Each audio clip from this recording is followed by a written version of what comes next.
The Innovation Task Force is an initiative that the President sanctioned in October 2009. The objective was to free resources or create new resources that could be spent on a recurring basis, $60 million per year. Students come to GW, they choose GW because they know it's a great university.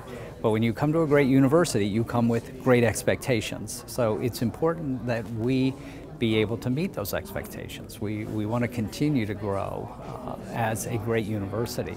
So that the ITF is making available the kinds of resources that will let us strengthen our strong programs, to add new programs, to hire additional faculty. This afternoon we've got the second in a series of showcases. The Innovation Task Force has a process whereby we vet ideas in a variety of different forums.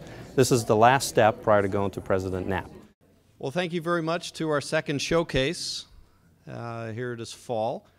It's great to have a good turnout. We had about 70 people in Ashburn, and it's good to see that people still have energy and excitement about ITF. We're excited, and we have a bit of a story that we'll tell you here, a little bit on the historical context and what we've raised, what we're spending. We'll have a great testimonial from Dean Barrett in terms of how some of those funds are being used and really changing and affecting lives here at the university. And we're going to kick off a campaign here in the fall to tell you more about that and the different pockets where we've made these investments. But before we dig into the slideshow, I'd like to introduce just a few people. My new co-chair is Dr. Craig Linebaugh, and Craig has moved into a new role here recently. Craig, would you come up here for a second? As Craig's coming up, I want to acknowledge Dr. Jeff Len, who has come in, even though he's on sabbatical, to continue to show support. It's great to see someone that is so passionate about the vision that we have here, and we miss you, Jeff, as part of the team, but part of the extended team hasn't changed. A couple of other important people here today. We've got Dr. Ed Cherian and Dr. Peter Konworski, who have been the chairs on the Exploration Committee for this phase, and I'll remind you what the phases are. We've got some of our ex-chairs amongst us as well, so we've now got an emeritus chair, I guess, Dr. King. So thank you for joining us. And for those of you who have served on ITF this period, would you stand here for a second, just be recognized? That's great. Round of applause for these folks. A lot of work goes into a difficult task, and the good news in approaching $60 million is the easy stuff has been done and the harder stuff lies ahead, and these guys have been real faithful to stay. So I'll come back to you here in a moment, but I'd just like to again have Craig say a few words on ITF, get you to meet our new chair, and we'll go from there. This is a bit of a surprise, as was being asked to do this. No, I'm very excited to be a part of this. You know, I've been at GW for 35 years. I see some old friends out there.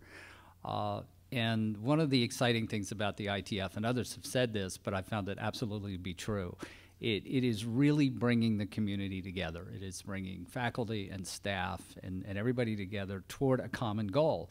And of course, as an academic, that goal of having 60 million additional dollars every year to put into the academic enterprise, into faculty, into the students' learning experience, into academic programs, it doesn't get any more exciting than that. So I count it a privilege to be part of this, and I hope I can at least partially live up to the legacy that Jeff created in his role as one of the founding co-chairs. So thank you, and I'm sure you all will be hearing from me as I try to talk you into coming up with great new ideas and helping us make this happen. So thank you, Dave.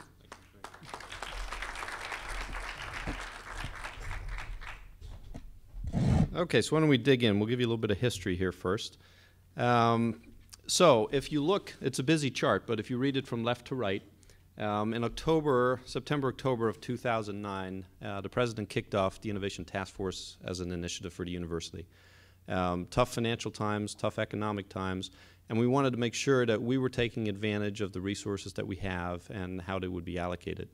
And so if you look at our endowment, it's approximately $1.3 billion, and the payout at about 5% is about $60 million.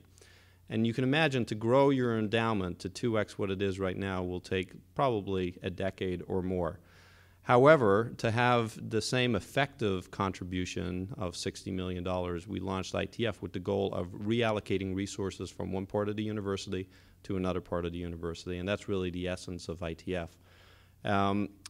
We have what's called a phased 6x6 approach, and what that means is for every 6-month period of time, there's a group, the Exploration Committee, that will vet a variety of ideas. We've got something over 480 ideas right now that we've been looking at.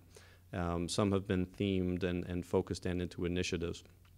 But that 6-month period of time, we work through the discovery part of it, and then those ideas are presented to President Knapp and his senior staff, and they will select 6 from it. The 6 that are selected will then be assigned a champion, 1 per initiative, and a team will be constructed, considered an innovation team, and then they will work from that period on to realize what was contemplated in the idea.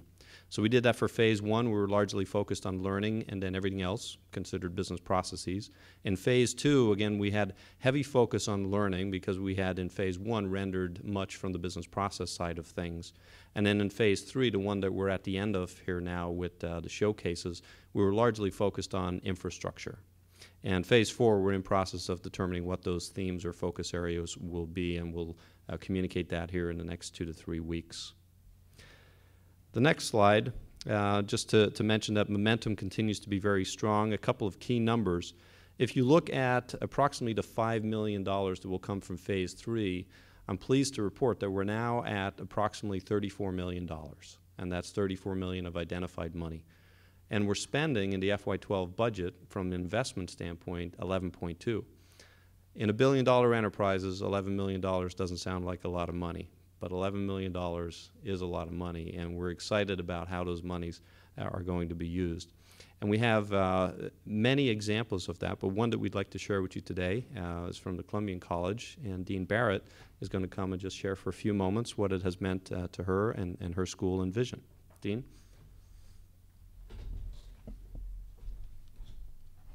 Thank you very much. We've been very pleased to be recipients of Innovation Task Force money, both in the first phase and in the second phase. When I arrived 4 years ago, I had, as one of my early sessions, meeting with parents of our undergraduate students, and they grilled me about advising in Columbian College. And fortunately, President Knapp was also new. He was at my side, and he said, parents always complain about that, but I had a feeling we could do better. And what we needed to do better were more resources. And what we did was we had money from the Innovation Task Force to literally double the number of undergraduate advisors we had for Columbian College students. So we went from having 9 to having 18 advisors. And we have these assigned professionally, assigned alphabetically, so that a student has a professional advisor who is going to work with him or her through all 4 years.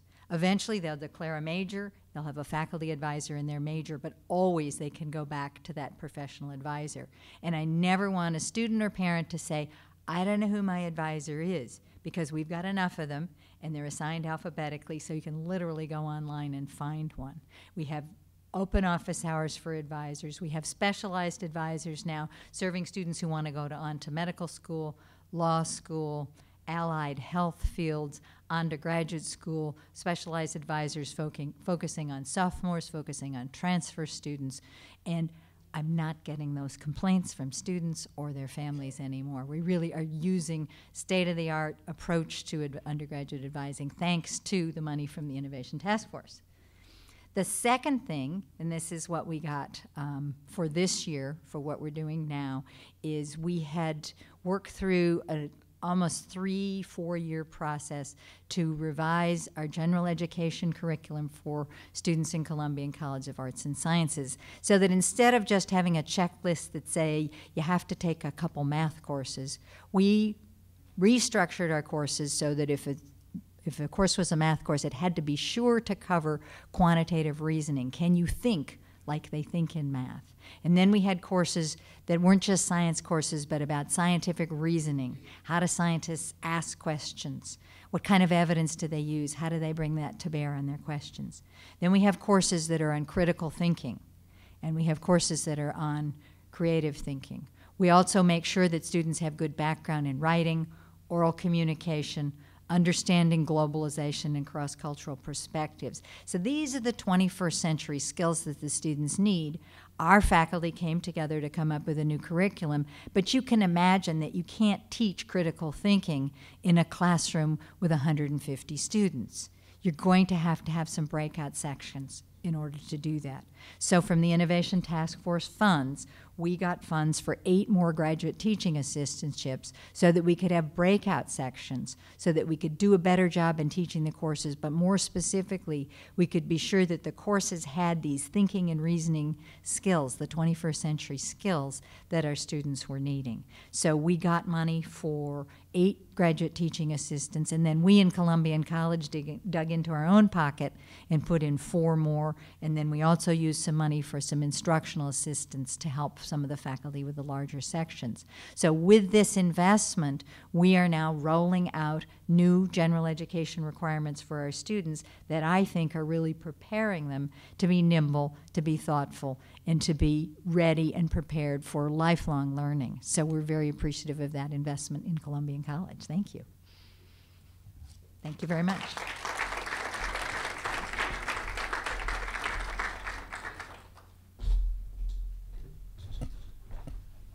I think it's great, if you look back to October or so of 2009, thinking about the path ahead and how do we get to $60 million. It was an ominous task.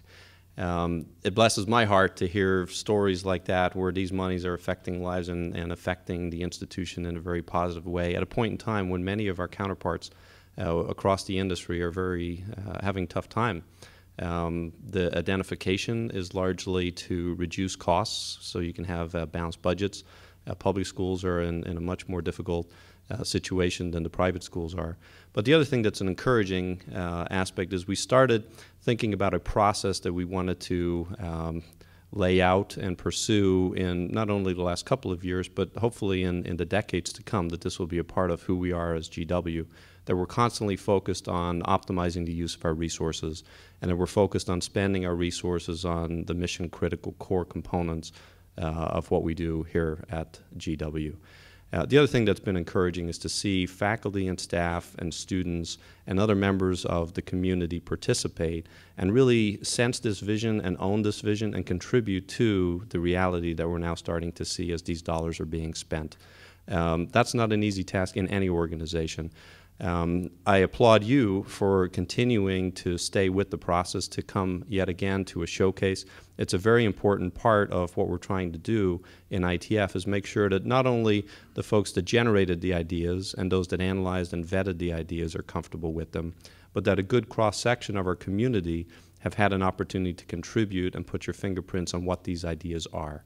And that happened in the last 2 phases as well as the first 12 initiatives were kicked off. We hope that today you will build on what folks did in Virginia on Tuesday, ask questions, contribute ideas.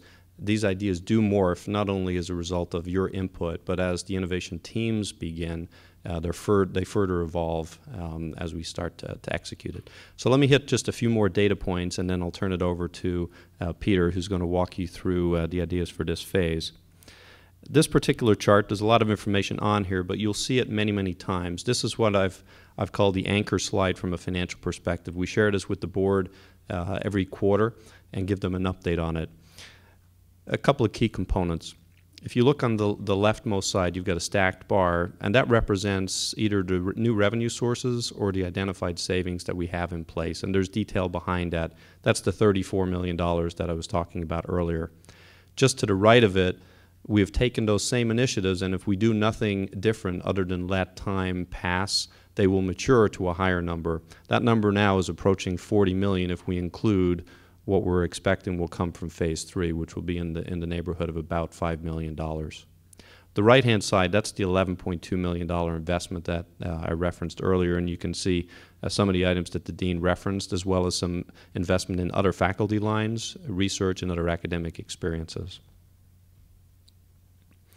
Quick highlight here of where we have the initiatives so far. On the top, you'll see there are 6, and remember 6 in 6, or every phase will have 6 ideas. The first phase, we have strategic sourcing, study abroad, leased space reduction, trying to be better stewards of our property here on campus, telecommuting, temp agency, and hybrid courses. And as you can see in some of those, there's not only a savings or an efficiency component, but there's actually an investment in enhancing academic programs. For example, in hybrid, in study abroad, for example, it's not just a cost savings element, but there's an inherent investment play there as well in the academic mission. The second phase, and this is to circle back with you from the last showcase, these are the 6 that were selected. You've read about it in GW today and some other places. Healthy campus, executive education, building energy efficiency, international summer, a master's in research administration, and retention and trajectory to graduation. So these are the 6. We will add another 6 in the next couple of weeks, which will be the product of your work here today and selection by the president and his senior staff, and we'll begin phase 4. So we'll continue this 6 every 6 months regimen. So with that, I'm going to turn it over to Peter, and he's going to acquaint you with the process for today, a little bit more on what's before you so you can tee it up, and then there's some experts at the table that will answer any questions that you've got.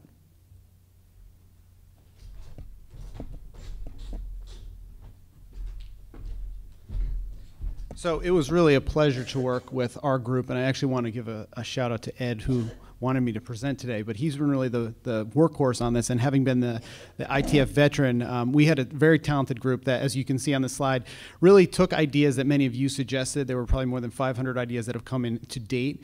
They did initial vetting and analysis, and our colleague Don Regan's FAST team did a lot of that work behind the scenes.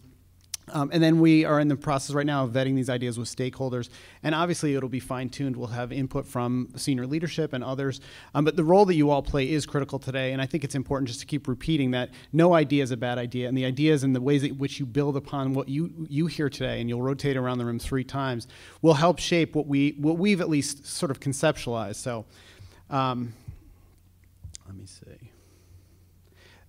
Just to give you a sense, these are some of the criteria that we use. Obviously, we wanted to make sure that it was a win-win scenario for the university and also often the department, make sure that it's a benefit for GW in general. We want to make sure that ideas were aligned with the strategic goals and objectives that are set by the president, the board, the provost, often the deans, making sure that these ideas continue to, moving forward in a progressive way. Preserving and enhancing the quality of the educational experience. And that can be defined in so many different ways, but no matter whether you're an undergraduate or graduate or an alum or a faculty member or a staff person, we all contribute to the student's academic experience, how we define that. Minimizing disruption and making sure that we're having continued success in our business process is really critical. And often some of the things that we talk about are not necessarily big money savers, but they are enhancements to the quality of the student experience here. Resulting in savings and added revenue. Obviously, that's a big one, and Dave's always on the counting side of that. But it's also important for us to think we are sort of reinvesting, and I use that phrasing, but reinvesting in our future. This is an opportunity to kind of reinvest in making sure that as we build this revenue for the future, it does continue to enhance and grow. Again, improving the student, staff, faculty, parent experience. Often we hear from those constituents and stakeholders. The ability to track and, is that a real number? Can we actually count that number? Is it really dollars that we can observe and follow and track? And last, and certainly not least, it's just to continue to look forward. These are monies often that we will see the return in 3 or 4 or 5 years. This is a building process, and it doesn't happen in 1 year in one fell swoop or through one activity. So with that, I'm going to just mention, these are the phase 3 ideas. I'm going to give you like a sentence or two on all these to give you a flavor for this, and there is a facilitator at each of your tables that can kind of describe this. So the first one is just expanded facility use. That's actually where Michael Steelman's in the back. That's the table I'll be at. And that we'll be talking about, the ways in which we maximize our space on campus. The perfect example is we built a new facility at Mount Vernon West Hall, and how do we really start to grow that? I see the soccer coaches are loving that. But we have amazing facilities at Mount Vernon, but how do we grow the opportunities for people to take advantage of that? Academic groups, clubs, organizations, conferences, there are dining facilities, there's parking there, and we really want to grow that opportunity, and that's the conversation will be around that today. And we know that there's going to be a kind of immediate benefit that will pay off, but there's also a long-term affiliation. You know, if we have young people who come to that campus, maybe they'll eventually be students here. You know, it might be an opportunity for elder hostel. It might be an opportunity for something else. So we want to hear your good ideas of how we can maximize that space. This also is reflective of a larger philosophy on campus. How do we use our facilities, all of our facilities, the facilities at the Virginia campus, the Marvin Center, our classroom facilities during the summer, and really just thinking differently about how we use each of the spaces that are so precious to us. The second group, I think it's Seth, are you at the housing optimization table? Really is optimizing the space on campus for students. As you know, there are some times where our occupancy is a little lower, and you can imagine that's usually the spring when many of our students do go and study abroad. We have a process that we're looking at study abroad, but there are certainly opportunities to use space on campus in the spring differently, and the residential experience might be slightly different if we have you know, creative ideas, and that's what we're really looking for. This is obviously a big payoff because we have a lot of beds. That's why you see a big dollar there. But there are certainly opportunities for us to think about the ways in which we build, you know, we continue to enhance and build within the residential community. And Seth will be leading that discussion. Customer relationship management actually sort of came from a discussion about call centers. Those of you who are familiar, you know there are probably 18 or 20 different call centers on campus. And the goal of this is to really look at the way in which we improve our business process, make it easier for you to call fewer places, maybe not one place. But you know, Daryl Darnell had actually given us the example of the DC government who's gone to a one-call system, and it's really reduced the ways in which you know, DC residents can be served. Now that obviously kind of the phone tree model is not perfect for every kind of situation, but the goal of this group is to look at, you know, optimization and the ways in which we have web communication and ways in which we have information sharing, and is there an opportunity there for us to look at that as a university? Paperless, let me see, who's at the paperless table? Ed's at the paperless table. And paperless, we're actually going to talk about, you know, how do we adapt to the different constituent environments. You know, students are probably much more paperless. There's been discussion about iPads, you know, with faculty and staff. You know, the technology is more ubiquitous. How do we use technology and reduce the use of paper? And there's been a lot of discussion on the things that we print, the materials that we pick up, what we give out and distribute. And that group's got 4 or 5 different ideas, kind of all that packaged together, that really also move us toward a different place as a sustainable campus. And we'll see some of that discussion today. So we look forward to ideas that you have in that area. Centralized leave tracking, I think, is right here in front. Again, sort of looking at the efficiency and ways in which we all track the leave and can be, you know, improving our policy and accuracy as a university, you know, because we obviously want staff to take their leave, but we also want to be able to document and account for that. And the ways in which we all spend, you know, time through different systems, a centralized model is something we've actually sort of been considering, and it's something we want to discuss with all of you. Leveraging internal expertise, and actually everyone in this room is probably in this ballpark. Everyone in this room has a skill set and an ability to contribute. And you might have a background in project management, you might have a certain degree, you might be an alum of the university and you have something to offer the university. We want to have an inventory as a first step and know what are the talents, skills, and abilities of people in the university that we can tap into, especially in things like project management, training, development.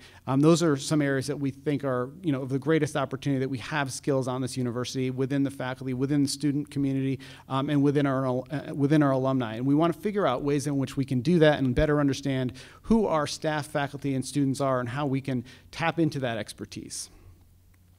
And migration to the cloud is probably the one area that it's most unknown, because migration to the cloud is, you know, kind of a concept in general, but it's also emerging. And if you even read last week's issue of the Chronicle, there was a great article about, you know, Hewlett-Packard and their discussions with other institutions about cloud computing and security and technology and the ways in which cloud computing will change institutions, whether it's, you know, a product from Apple or a product from, you know, industry. And we as a university, through Dave Steiner's group in the Division of IT, are looking at that, and a lot of schools and colleges have looked at that, as well as academic technology. So as a collective, this is an opportunity for the university to kind of put a broader lens on this and say, maybe there are opportunities for collaboration that we can really maximize.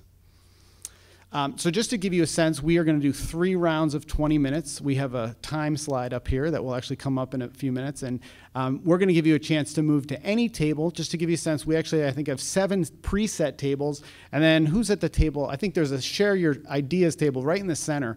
And this is actually maybe the most important table because the next big idea often will come from that table. There will be new ideas that you walked in as a constituent and said, you know what?